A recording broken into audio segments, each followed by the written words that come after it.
Microsoft closes Redfall developer Arcane Austin, Hi-Fi Rush developer Tango Gameworks, and more devastating cuts at Bethesda. This is huge news in the gaming industry, and it's taking this week's gaming news by storm. Microsoft has closed a number of Bethesda studios, including Redfall maker Arcane Austin, Hi-Fi Rush, and the Evil Within developer Tango Gameworks, and more devastating cuts at Bethesda, IGN can confirm. Alpha Dog Games, maker of mobile game Mighty Doom, will also close. Roundhouse Studios will be absorbed by the Elder Scrolls Online developer ZeniMax Online Studios, and Microsoft, currently valued at over $3 trillion. Hi-yi-yi, chat. That's so much money. Do not say how much staff will lose their jobs, but significant layoffs are inevitable. IGN has asked Bethesda for comment. Microsoft declined to expand further when contacted by IGN. Of course. Why would you? On Redfall, the disastrous vampire co-op game will now not receive promised updates. I mean, this is obviously sad news, but bro, who's waiting for those updates? Come on. Get the refund, move on. Redfall, nobody wanted to make it. Clearly. Including an offline mode and new character DLC. As Microsoft has ended all development on the game, Microsoft said Redfall will remain online to play and will provide a make-good offer for those who bought the Hero DLC. I mean, Microsoft, at this point, just refund the entire game. That's bad. So Arcane Studios went ahead and made a post about their Arcane Austin team. Arcane Austin team is also known for the Prey game that came out to critical acclaim, although it hurts me deep inside that they used the Prey name instead of making their own name, which my understanding is a Bethesda choice, because your boy loved the original Prey on the Xbox 360, 2006, I think it was. It's amazing. We should all go back and play that game. It was incredible. I loved it. Tommy was the main character. It was awesome. Please make a sequel to that. But they never will now because they screwed up the names. Arcade Lyon, which is working on Marvel's Blade, survives the cull, as does Bethesda Game Studios, who obviously are known for Fallout, Elder Scrolls, Starfield, and Machine Games, who are working on Indiana Jones. Doom developer id is obviously unaffected. Maybe not obvious, but this is an email from Matt Booty, head of Xbox Game Studios. They blame the cuts on a reprioritization of titles and resources. Chat 1 to 10. Let me know how you're feeling about Xbox right now. Are you happy? Are you angry? 10 being angry, 1 being not angry. Here's the email that IGN has. Today, I'm sharing changes we are making to our Bethesda and ZeniMax teams. These changes are grounded in prioritizing high-impact titles and further investing in Bethesda's portfolio of blockbuster games and beloved worlds which you have nurtured over many decades. I mean, Redfall really wasn't nurtured, but to double down on these franchises and invest to build new ones requires us to look across the business to identify the opportunities that are best positioned for success. This reprioritization of titles and resources means a few teams will be realigned to others and that some of our colleagues will be leaving us. God, what a corporate way of saying that. God, some of our colleagues will be leaving us. You know freaking well who's leaving. Here are the changes going into effect. Again, you're an employee at Microsoft and you get this in an email. Okay? I've seen these emails.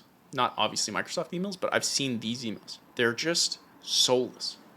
They're trying to be soulful, have a heart when they write these things. I mean, what do you guys think? Does it come off there's a heart here? It just feels empty. And it's always from some rich guy who's living in some mansion in Malibu, taking his Zoom calls while the ocean's hitting his back door. We're very sad. You know what's funny is one of the tech companies that I worked at is a big tech company, and when they announced the bad news, because tech companies went through a lot of layoffs, all the big CEOs, the big dogs, the chiefs of marketing, etc., creative, blah blah blah, they all moved their cameras in Zoom to be a place with no picture, it was just a wall, so you couldn't see everything, because they all lived in mansions working remote.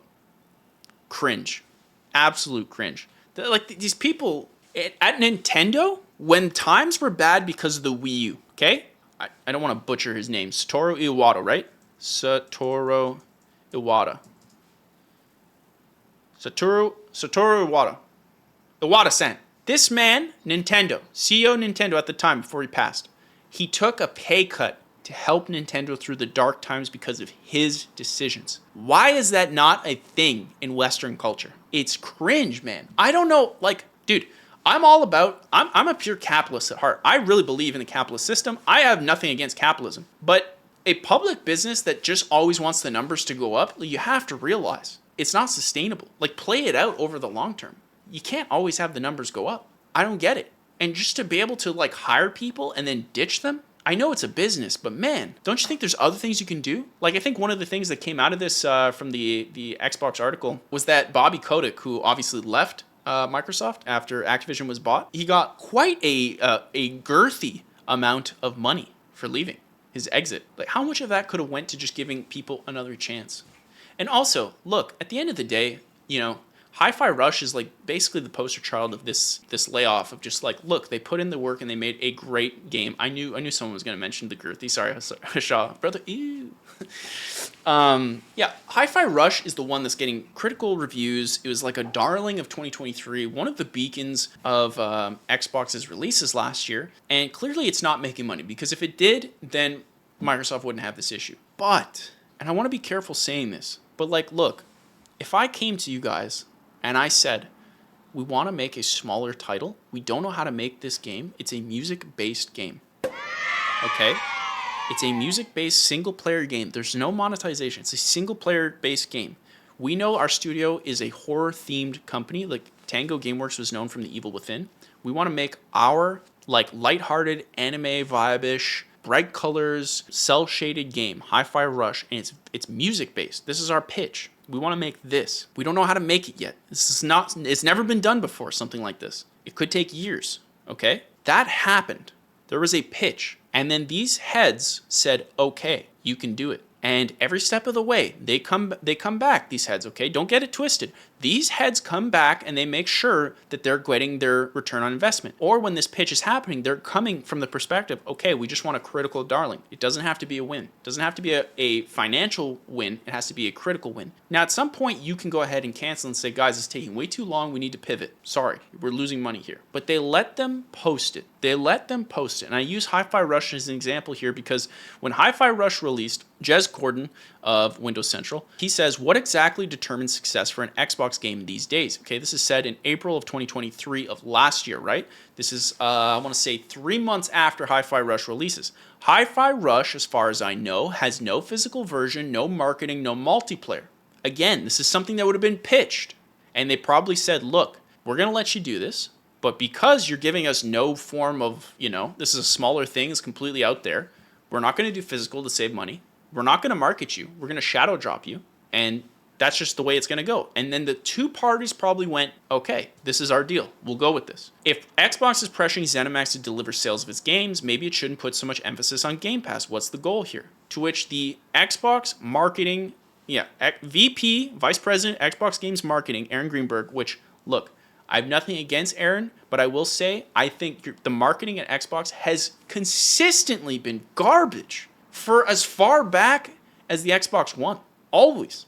Like, the one I always meme on is for every year. I was like 3 years straight. They kept saying the greatest games lineup in Xbox history. Play the greatest games lineup in Xbox history. Hey, I doubt it. There hasn't been a good Xbox game, I would say a good Xbox year, since what? The year Halo Reach came out? 2010? What have they had? Anyways, Aaron Greenberg, VP of Marketing at Xbox. Hi-Fi Rush was a breakout hit for us and our players in all key measurements and expectations. So it's a dub. They made this pitch, let's say 5 years back. They said, Microsoft, we want to make this. We have no idea how to make it. We don't know how long it'll take. This is our pitch. It's never been done before. We're going to make this. They say, there's no way we're going to make money with this. So there's no physical version. There's no marketing. But we're going to greenlight this. Okay? Whether it's Microsoft or ZeniMax, because obviously Microsoft bought ZeniMax after. Leadership said, we're going to greenlight this. The game's still being developed when Microsoft's acquisition happens. It's still okay. We're still good with this. We're not canceling anything. Bada boom, bada bing. We go to this. We do this. The game shadow drops. No marketing. No physical. Just release. The VP of Marketing says it's a dub. And yet, the team is let go. That is so cringe. First time chat. Busta X14. What's going on? You're beautiful. You're goose-tastic. Absolutely insane. Like, Microsoft, here's the thing. When Microsoft made the acquisition of Bethesda, and obviously Activision Blizzard, okay, they put real money down. And when you do something like that from a public company perspective, like, look, Microsoft is one of the richest companies in the world. I think it's just underneath Apple. You got to start making that money back for your shareholders because you just spent a lot. Like, that's a lot of money. In fact, I would say there was too many acquisitions in a row, right? Like, money doesn't come from nowhere, even if they are the richest company in the world. So at the end of the day, Microsoft's going to now start being like, yo, Xbox, you're making some money back. Like, cut corners, man. I want money. You spent a lot of it. Because not only is the company expecting money, but the shareholders. That's the thing with the public company. It reports to shareholders. And these shareholders want the number to go up because they are just chilling in the back end with their shares and they want to watch those stocks go up to make more money. They want to retire. So to have something like this, like there's no way this doesn't look like an absolute mess. Like, it is not easy to be laid off. And my heart goes out to everyone, but specifically the Hi-Fi Rush team. Obviously, it's sad for everyone and all parties, okay? The Arcane Austin team, like, they put out Prey, which is a phenomenal game, right? I didn't play it, but it's critically acclaimed. Same thing with Hi-Fi Rush, and yet it's just not enough. But you know there was a discussion the entire time of the process. There just is. You don't just make games out of nowhere. You have to pitch. You have to pitch, and you have to have weekly, bi-weekly, monthly syncs with management. What were these people doing, these managers? What syncs were they having to let Redfall launch the way it did? What world was anyone synced? It's absolutely disgusting. And this is a problem with the mix between public company shareholders, Microsoft spending way too much money, and corporate managers, which I don't even remember if I said. Let me read your chats real quick, and then we'll jump into, because there's a lot more to break down here. So, Dirty Dan TV, we burned it down. It's very progressive of you, Dirty Dan. You're now on a list. First time chat, Coom Lord. We love the username. We love the username, Coom Lord. Thank you so much for the follow. You're beautiful. And you're goose-tastic. Coom Lord says, can't help but feel about that the games industry, especially the sports genre, is coming to a depressing end. Hopefully we have some sort of resurgence, but everything's becoming disgustingly corporate. And also, what's up, Goose? First time catching your stream. We love to have you here, Coom Lord. Honestly, I think this is the pendulum swings. Okay? The pendulum swings, and it swung this way, and it's going to... We don't know if it's at the end, because the rumors are Microsoft still has a lot more layoffs to do. Again, they spent $70 billion on Activision Blizzard. That's the biggest acquisition ever, from my understanding. Like, ever. So, pendulum swung, and we don't know how far it's gone, but it's going to swing back. And so, essentially what I'm saying by that is the filth of this corporate world, the overspending, it's going to come to an end at some point. And people are going to lose jobs. We might even lose some of our favorite companies. Like, I'm really worried for, like, Machine Games. For, like, Ninja Theory. Ninja Theory's coming out with Hellblade 2, obviously, next week. There's been, like, no marketing. If it's not next week, it's the week after. Although I think it's next week. But that's the point. Like, I don't even know. And I'm in the scene. So, and that's coming from you, Mr. Greenberg, your marketing. Just saying.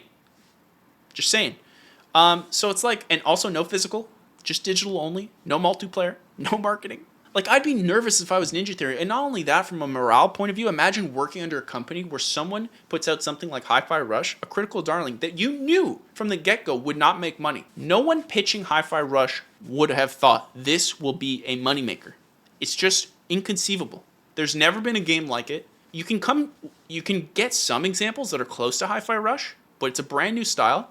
There is no way that was going to be a giant moneymaker. And if it would, that would be by luck, and that's not how you do business. You don't assume luck in business. You assume the worst. You mitigate risk, right? So it's just absolutely like I think it's going to change, and I think we're going to lose stuff. And quite frankly, I think Microsoft's going to be in a bit of a pickle because I think Microsoft has spent way too much and have put themselves in a corner, and I don't know if they're going to be able to get themselves out of it. Like, it just takes one company to do what Microsoft does. You know, like we talked earlier with the, again, people don't like them, whatever, it doesn't matter. Put your opinions of them aside. Logan Paul and KSI have brought a sports drink up to parity with above Powerade and close to parity with Gatorade because they save $200 to $300 million on marketing due to their audience. Like, it just takes something like that to disrupt. We're talking, this is like, what, a 50-year-old company? Gatorade, if not older? I don't know. It just takes something like that. It takes like a Power World, right? It's like, hey, we're making our own Pokemon. You guys messed up for years, Nintendo. We've been asking you, make a Pokemon. We've been saying we want an HD Pokemon. And while it's not exactly the same, the Power World devs, a super small team, make it. And it's a juggernaut. There's no reason that wouldn't happen with a console. There's no reason. It's just a matter of time. And the way these companies keep messing up, I don't know if they just think they're invincible, whether it's Sony or Nintendo or a new person. There's no reason that you can't have a new person. Remember, Microsoft was new. Granted, a huge company. But let me quickly read the rest of your... Jugger X for the first time chat. We love to see it. Jugger! I think Redfall had so much potential. Agree. Like, that's the reason Redfall got so hyped, is because people bought into that idea, the vampire-esque vibe that it gave. A live service vampire-esque game where you're hunting these monsters. Like, people like that. So I think the idea was good. The execution was bad. And I just don't understand why they put it out. There's no way you test that game and you don't go, bro, what are we doing? It's going to really not be great for us. Dirty Dan TV, Redfall would have been so dope. Yeah, I think the idea really resonated, right? It's just executed horribly. I don't know. But then it's like also, like the thing with Redfall, why would you give a multiplayer live service game to developers who have never done that? Why? The Elder Scrolls Online team, the Fallout 76 team, they've worked with multiplayer at a high scale. Don't you think that fits better? It's like these companies are brain dead. I don't understand. Coomlord says, I just hope the employees from Hi-Fi Rush have an easier time finding work due to the coverage this layoff's gotten. Seems like everyone is unanimously in support of them. 1,000%. And look, a lot of people are being laid off, so I think the job market's a little bit rough right now. But look, at the end of the day, it's never been easier to create a game. Not to say it is easy, but if you're talented, you'll find a place. If you're talented, you'll find a place. I stand by that. If you're a great developer, a great artist, a great, pick a thing, sound designer, you'll find work. So I wouldn't worry too much about that, but it's still like, it just didn't need to happen. That's the thing. It just didn't need to happen. And so let's react to this. Earlier this week, Xbox announced the shuttering of 4 game studios. I know you're not the studio's chief, but how should gamers understand that move in terms of Microsoft's commitment to developing innovative exclusive games? Yeah, it's always extraordinarily hard when you have to make decisions like that.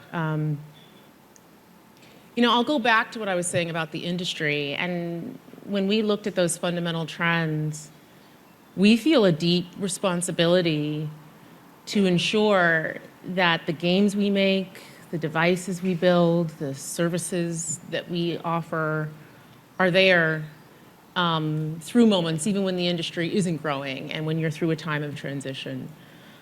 And the news we announced earlier this week is an outcome of that. Chat, what does that mean? What the heck does that mean? Look, I don't know Sarah Bond. We'll let her finish in a second. But from my experience working in the corporate tech space, okay, I never met Sarah. She could be a wonderful person. That is a corporate suit. Okay, the way she's talking, the way she's answering, the way her body language is, the way I've seen her in her presentations, same thing with Matt Booty, same thing with all these guys. I would give it more to Phil, but the corporate is too much. Exactly, yapping is the perfect thing. There's too much yapping here. And I'm not getting the sense of like I hate to use the term real gamer, but look, no. I don't have good vibes. Like, this is corporate. Like, the people I've worked for in management who are corporate style that have no idea what they're doing and have zero technical knowledge to be able to understand these high complex decisions, same vibe. I'm not saying that that's what's true, but that's the vibe I get. From the first time I saw Matt Booty and Sarah Bond, no confidence, because it's corporate speak. Like, there was one thing she said one time. It was like, I think it was last year during the Xbox, whatever their new E3 is. But she was like, these are the games that are like wonderful experiences that you've never seen before. It's like, bro, stop. What are we talking about? In our commitment to make sure that the business is healthy for the long term. But that said, our commitment to having our own studios and working with partners to have games large and small. We're a platform where you can play GTA, but you can also play Power World, where you can play Call of Duty, and you can also play Pentiment. That doesn't change. Well, I mean, you got rid of a couple of them. Well, you still have the IP, but I guess you got the sale of the sales, whatever you got. You got the gameplay values. The people, not so much. Like, at the end of the day, man, like, we know you have to make money, but at the same time, like, take care of your own people. Take care of your own people. Well, you know what the messed up thing is, Hashaw? You mentioned you can't play Hi-Fi Rush 2. They can actually make Hi-Fi Rush 2. They own the IP. It just won't be done by the same people. And isn't that insane? Imagine you put in all your blood, sweat, and tears in Hi-Fi Rush. They let you go, and they make a sequel.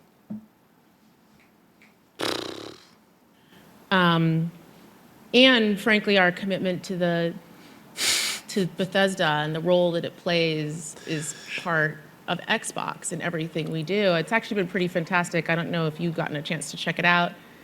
The Fallout TV show was on Amazon, and it's been great. My understanding with the Fallout TV show, Microsoft, and Todd has confirmed this. Todd Howard, who's head of Bethesda for all these games. I mean, he's the guy. He's the guy. He's not the head of Bethesda, but he's the head of creative there, right? Todd has mentioned that for the Fallout TV show, they were on their own. They knew their stuff, but that team who made the TV show did their homework. They were in control. Now, Microsoft was in partial control of the Halo TV show.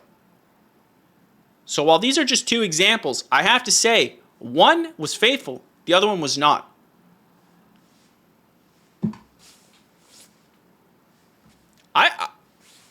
This is really sad coming from me. I love the Xbox ecosystem, but I am losing faith in what these guys are trying to do. There's a famous quote out there that has been making the rounds on Twitter of just like, if we lose our way with Halo, we lose our way with Xbox. And I would say Halo's been lost. It's just gone. It's not the same. You lost it. Great to see people fall in love with that universe, but also what it's done for the games themselves and people going back and exploring everything that's inside of that. There's some other great things that are coming. I don't have an example. You guys have to tell me in chat. Can you think of a game that's really benefited from Game Pass that wouldn't have benefited without it? My mind goes to maybe Slay the Spire, because that's where I found Slay the Spire, and it was wonderful for that. But it's something to think about. From our studios later this year, Indiana Jones and the Great Circle. I was a big indie fan growing up. Looks like you were too. So you should check that out. But really right now for us and our teams, our focus is on the people impacted and doing everything that we can do to help them through this hard transition. Yeah, so let's just stop it there because that's just not true. At the end of the day, let's be honest. Let's be honest. If that was the problem, okay, if you really cared about the people impacted, you wouldn't have these meetings over the past 5 years. Partially some is ZeniMax, partially is after as Microsoft during the acquisition. You don't go through 5 years of development with monthly sync meetings, because I can tell you there's a bunch of meetings from these corporate no-lives who don't do any work besides these meetings. It's insane how many meetings they have. And the reason I come somewhat aggressive off this, because I've been involved in those and I hated them. It was like, why are we here? You're not even listening. And sure enough, they don't listen and then they fire. So I find this so incredibly disrespectful. It's like, man, I feel for the editors. And so how did the community react to this? Well, Fallout 76, big Microsoft game right now, and has gone through an insane amount of high player population due to the popularity of the non-Microsoft touched Fallout TV show, right? See what happens when people actually care about the property. Well, some players decided to nuke Phil Spencer's Fallout 76 camp. So that's how players responded to this news. Now, I'm not saying this is a good or bad thing, but I will say it's kind of hilarious. I didn't even know this was a thing. But the fact that someone went out of their way to find Phil on Fallout 76 and then nuke him. I mean, if I'm Phil, I'm laughing at that. That's actually hilarious. I'm tweeting this picture and I'm going, fair game. That's what I'm doing. I'm tweeting that, fair game. I think that's hilarious.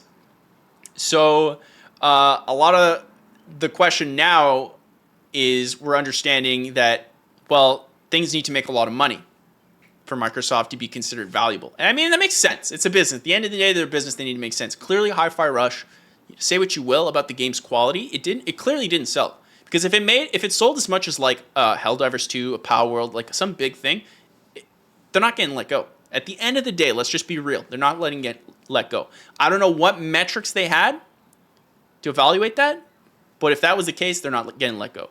And I think that's just more annoying because, like, there's no way that entire process, this game, was ever going to be a moneymaker.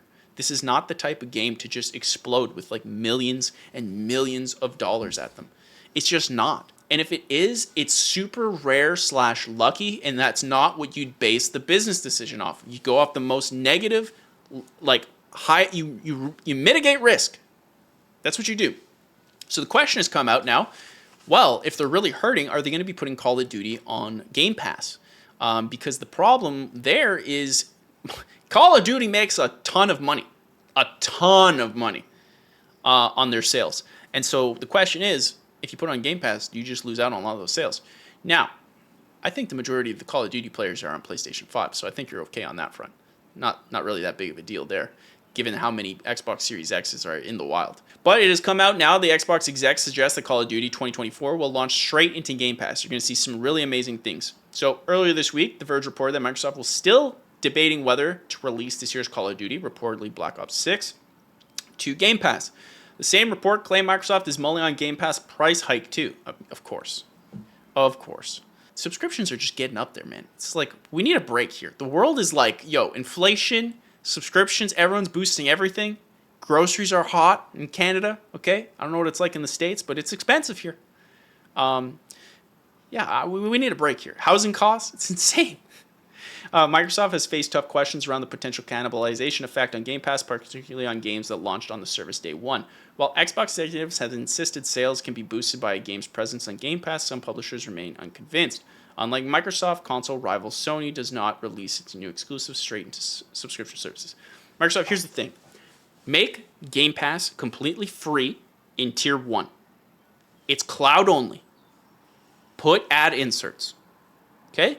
That's number one. Do that. It will run on TVs. It will run on PlayStation browsers. It will run on iPhone browsers. It'll run anywhere a browser can run. Game Pass can run on Tier 1 cloud gaming. Anyone can play the games. Cloud gaming, they get an ad insert to offset the cloud costs and also make a profit. That's number one. Just do that. The amount of new people you will get that will find games like Hi-Fi Rush that can allow you to see how to make sequels, immediately do that. Next, Tier 2. This is the regular subscription. You get PC and Xbox. Stop making like multiple choices. Stop. It's the ultimate only, because right now they have like 3 different options, like core, ultimate, blah, blah, blah. No. First tier, the free cloud gaming only with ads. Do that. Second tier, ultimate, just call it Xbox Game Pass, or just call it Game Pass, whatever. Just get rid of the Xbox, because obviously we want you to play games everywhere. This runs on PC and Xbox completely perfect. Do this at like $20 a month, $30, you figure out the price, whatever that is. You get everything that you would get. Boom. On top of that, people will get microtransactions that will give you more income. So that's perfect. Make it as easy as possible. So that's Tier 1 is free with cloud inserts of ads. 2, regular everyday Game Pass works across PC and Xbox. That's your Tier 2. Tier 3, Game Pass Diamond or whatever. Add some microtransactions, DLC, whatever that is, throw that in there. Okay? Just give them like something. So it's just like, for instance, if I'm in Tier 3, Halo Infinite, I also get like, I get an armor purchase every month. Something like that. Throw in some of that to basically give players a taste. Because that's where you make your money with these platforms.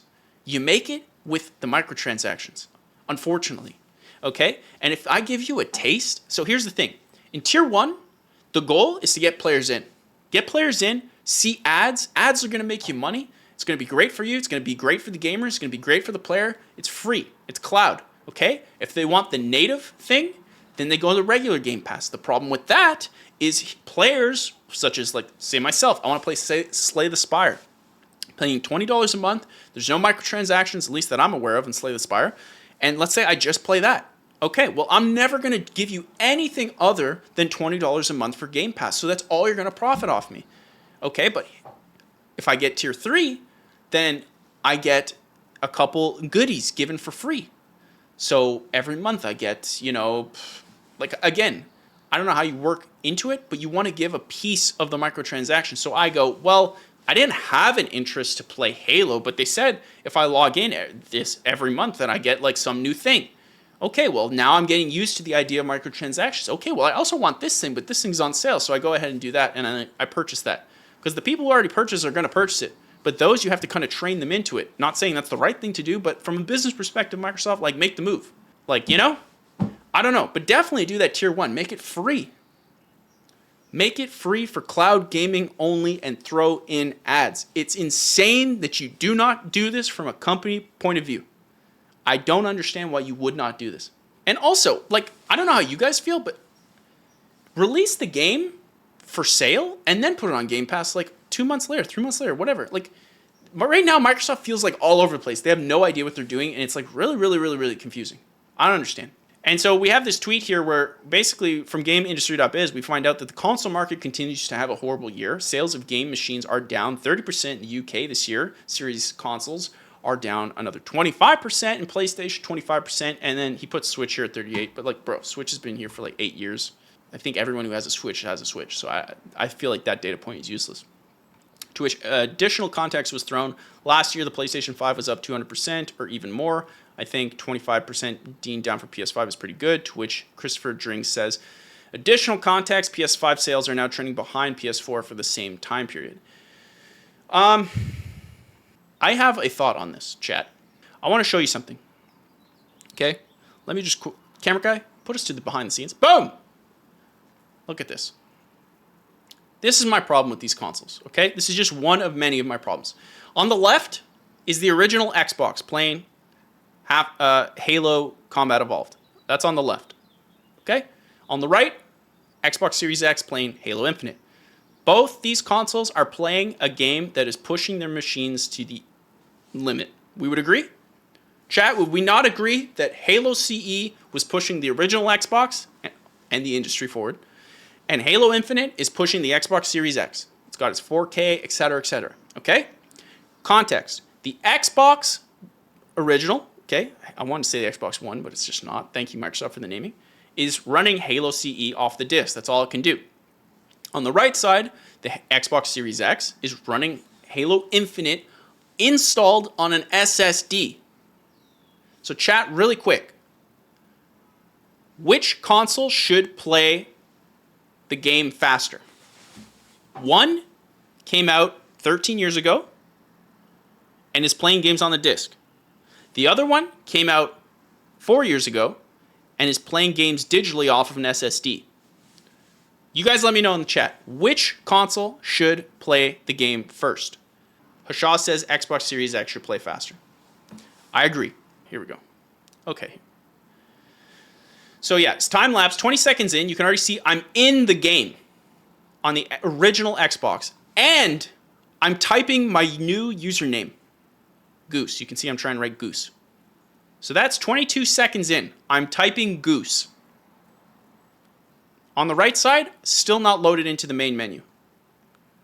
343 logo on the right side. And on the left side, I'm trying to load into the first level. Now, I'm getting put with a bunch of pop-ups. Told about network stuff. I load into a new campaign thing on the right side. I'm trying to load in the map. And I'm spamming A as much as I can. As fast as I can.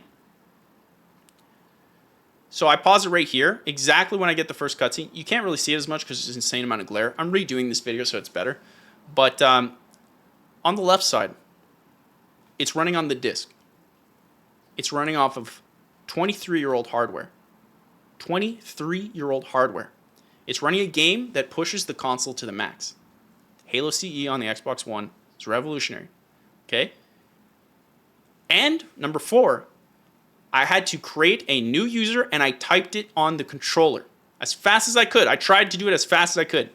Okay, but at the end of the day, you got to type stuff on a controller, so it's going to take a while. And the original Xbox, even with all those caveats, beat the brand new Xbox Series X by 5 full seconds. And to be fair, what's loaded on the Xbox Series X is a cutscene. But on the original Xbox, you can see I'm moving my camera. Here, I'm skipping as many cutscenes as possible. I'm trying to get into the cutscene, but I still count it as like it's loaded in. So I'm being somewhat fair. But one I'm immediately playing, the other one.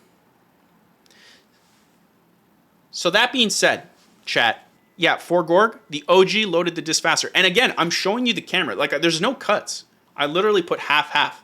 Because I'm working on a video right now about these consoles, and I literally was like, let's see. I'm actually curious. Because after I did the I play every Rockstar game ever, I was like, man, these actually play off the disc pretty fast. So let's check, because playing off the disc is like it's clearly going to be longer than an SSD.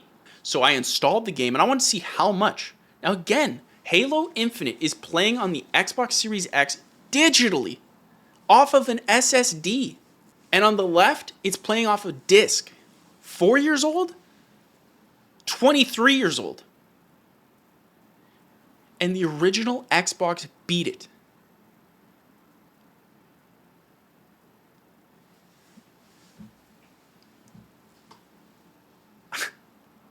Chat, the games are buggier.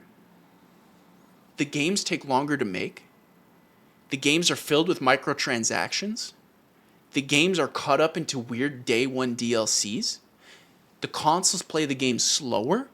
The consoles need to be connected to the internet. Imagine the original Xbox is not connected to the internet in this video. Obviously, the one on the right had to be. Otherwise, it would just not work. Dirty Dan TV says, moving backwards. This is why people are not buying consoles. This is one clear example. They are worse products. They are technically more strong and more powerful, but these are horrible products in comparison. If I said to you in a pitch meeting, right, if I tried to sell you my brand new console, and I said, yeah, it's slower to run games than something that came out 20 years ago with modern technology, you'd look at me and you'd say, what? How? Honestly, I should throw the 360 in there too, see how fast it runs Halo 3. I just couldn't believe this. When I did this test, chat, to tell you I was shocked is an understatement. I was like telling people left and right, like, bro, look at this. This is insane. For some reason, whatever the tweet didn't do well, I think it's because like the glare, so I'm fixing it in my video because it also looked bad in the video. But yeah, I don't know. Chat, I was absolutely flabbergasted. Returning chatter, still pretty. What's up, Zenkai? We appreciate you, still pretty. I appreciate you. Yeah, that's just insane to me. It's absolutely insane to me. But it's just one example of why these consoles are being bought, because like the games are being developed for the previous generation, so they're not pushing anything. The experience is clearly worse. I just showed you. It runs games slower. And everything is censored to crap, so you can't even play games with your friends. Fort Gorg says, does Series X run 360 games off the disc, or do you need to download a digital version? You need to download a digital version. No. Oh, yes. You can put the disc in a Series X, but it will force you to install it. Basically what you would buy had it been digital, and then it runs it from an SSD based off of an install. The disc is just kind of like a license check. But essentially, yeah, you're running a digital version every time you run it. And yeah, like Dirty Dan TV says, the games aren't even that much better. Skyrim came out in 360. Like, the games came out this generation and last generation are not my favorite games of all time. They're just not. The Halos aren't my favorite Halos. The new Halos, no way.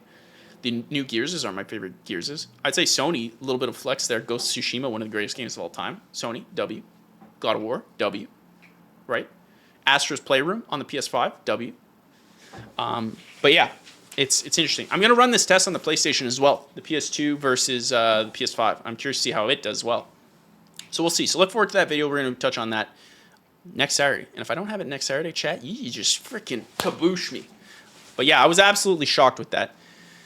So Xbox is in disarray. The consoles are down. They're firing everybody. They're buying everybody, firing everybody else. And they're still not coming out with any games. We got Indiana Jones coming out. And then what else do we have? There was another one. Hellblade, obviously. Oh, yeah, Avowed. It was Avowed. Which I'm sus, because the original trailer for Avowed. Thank you, Hasha. The original, and thank you, Bacon, for, yeah, Hellblade in 2 weeks. Is it 2 weeks or is it next week? Let's check. I always forget, but that's what I mean. Like, their marketing is just not good. No idea what they're doing over there. May 21st. Okay, roughly 2 weeks, yeah. That's why we have Bacon in chat. W Bacon. W Hasha. W Fort Gorg. W Dirty Dan TV and still pretty. Coom Lord. All of you beautiful individuals. PTM Prod. I see you. Physical, Fort Gorg says physical discs get copied entirely to the hard drive on PS5, which is so annoying. I understand why, but it's just another strike against the physical. Yeah. There's no way you could have told me last week that the physical version of Halo CE would load faster on an original Xbox than the digital version of Halo Infinite on a Series X. I would have said you were insane. And again, in the video I made, I had to create a user and type my name. The original Xbox not only beat it, but like literally spit on it as it did it. Like, that's why no one's buying these consoles. They're garbage. Like, they don't care about the experience. I boot up my Xbox Series X, there's ads. 600 Canadian dollars. I don't get it. Don't get me started on PC load times. The consoles aren't gaming devices anymore, they're multimedia. I mean, but even still, like, let's say they're multimedia. Chat, are you really watching YouTube, Netflix on an Xbox or PlayStation? Or are you just using your smart TV? Like, they've basically decided, hey, we're going to make consoles that are full-on PCs in a world where PCs are super easy to get. They have zero thing to compete except for exclusives, and Sony's the only one who seems to care. I just don't get it. And then they do their stupid strategy, and it doesn't work with like games like Hi-Fi Rush, which again should have been agreed upon that like, yo, we're making this. We know it's not going to make money. Yeah, we know it's not going to make money, so we're not going to do a physical, no marketing. We're agreeing. Oh yeah, we agree. Okay, well, let's make this game, and then maybe we'll make a sequel depending on how it does. Okay, let's do that. Okay, we made the game, and it did really well. People really liked it. It was like the only game that people really liked. And then they fire you. I don't get it, bro. Brother, I don't get it.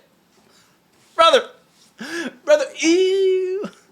I feel like I'm taking crazy pills, to quote the nerd chat. Okay? To quote Daddy Diwali and the X-Bacon Gamings and the Chipotle Bear. Brother, ew. Coon Lord says, it's trying to become everything device and software becomes bloated as a result. Yeah. Totally. 1,000%. Returning chatter, still pretty. I watch your YouTube sometimes at night. I'm too late to turn it on normally on PS5. Really? Yo, shout out to you and PS5 brethren. First time chatter, Jackson, get your point, but I do use my Xbox for everything like YouTube, Netflix, games. Yeah, I know there's some of you guys, you rascals out there using it, but I just think the majority of people, maybe I'm wrong. I mean, this is why I ask you guys when we have this discussion with chat. Like for me, it's just easier for me to launch the app on my TV, my smart TV. There's a button that says Netflix. I could press the 20 keys to go into Netflix on the Xbox Series X or PS5, or I could just press the one button on my remote to go to Netflix directly. So maybe I'm just like lucky in that aspect. I don't know. Maybe nobody else has that, but yeah, it's wild. Hopefully I'm saying that right. Jackson Risson, thank you so much for the follow. You're beautiful. You're goose-tastic. We absolutely love to have you here. Chat, do we think the next Xbox console... Okay, let me ask you this, chat. We'll end on this. Are you guys going to buy the next Xbox console? The Russian 007. Thank you so much for the follow. Hopefully this does not come off rude. But there is a lot of respect for you. Kumlord says no. Coughing Cat, probably not. Dirty Dan TV, probably not. TBH. Sam Jubognier, no. Chat, I'm not seeing a yes here. Pat the Troll, no, not buying any console. Lamau, I appreciate the Lamau, Pat the Troll. I love it. Kumlord, what's the point? They're killing it with PC Game Pass. Yeah. Hashaw, depends what features it has and how powerful it is, to be fair. See, you're a rascal, Hashaw. I don't think the power has any... No one cares. I mean, I'll take that back. People care. I just don't think that gets you sales. Like, the PS3 was stronger than the 360. Ain't nobody cared. Halo 3 was over there, baby. We were playing Halo 3 and Gears of War over there. But the PS3 was technically more powerful. Right? We were all playing Halo 3. The Xbox, the original Xbox, was more powerful than the PS2 and GameCube. We were all playing on PS2 Grand Theft Auto, baby. Some of us playing Halo CE. This guy. Splinter Cell Chaos Theory. This guy. My argument is, Bacon, if you care about power, if you really care, like if power's the one thing you care about, where are you playing? I know you know, Bacon. I know you know. If you really care about power, you're playing on PC. Exactly. So if you're making a console, it makes zero sense to be that's your sole strategy. 0 cents. Zero. Zero, zero, zero. Because the people, the target audience that cares about PC, I mean power, they're going PC. Look, I guarantee you, Apple makes a console, that thing's $1,000, and they're not pushing on the power thing. Ain't no way. Ain't happening. I mean, look at the Wii. The Wii was seen a joke. Sold more by a long shot. What was the sales? Console sales. I love looking at these things. I'm a big nerd for the console sales. The Wii, 101. PlayStation 3, an extra 13 million more. 84 million. Like, the Wii dominated. Same thing PS2, not the most powerful. 155 million. Nintendo Switch, not the most powerful. I can't believe the guy literally made an article saying like Nintendo Switch price sales are down 38%. Brother, everyone's bought one. The max was 155. Everyone's bought one. Like, brother. Slimy Rose, no problem. We'd love to have you here, Slimy Rose. Goose-tastic week to you. Have a goose-tastic weekend, a goose-tastic week. I'll see you next week. Returning chatter still pretty, says Xbox. Just a cash grab at this point, in my opinion, because after buying a console that costs a lot, you still need to spend $100 a year for a subscription for just Game Pass, which is boring after 3 or 4 months because not a lot of good games are released. Listen to me, still pretty. Okay? It's called a period. You throw a period in there so Goose can breathe. I'm just kidding. All right. I want Xbox to succeed. It's just like, I think the company, like, I forget who said it in the chat. It's something that came off the IGN article, but it's no longer Xbox, it's Microsoft Gaming, and I really think that's the most accurate statement I've seen in, like, the past few years for these guys. It's depressing. It's really, really depressing. I have no idea what their strategy is. It bums me out. I wish it didn't. I want them to succeed. I want Sony to succeed. I want Nintendo to succeed. I just want great games and I want great consoles. I love buying a console. I love the experience. I love the community aspect. And right now, these consoles have no games. They have a poor experience, and they've killed their community. I mean, just play a game online these days. It's just like Halo Infinite's a great example. Can't talk to anyone. There's no community. Almost like someone's going to make a video on this very topic coming out next Saturday. Ooh, who could that be?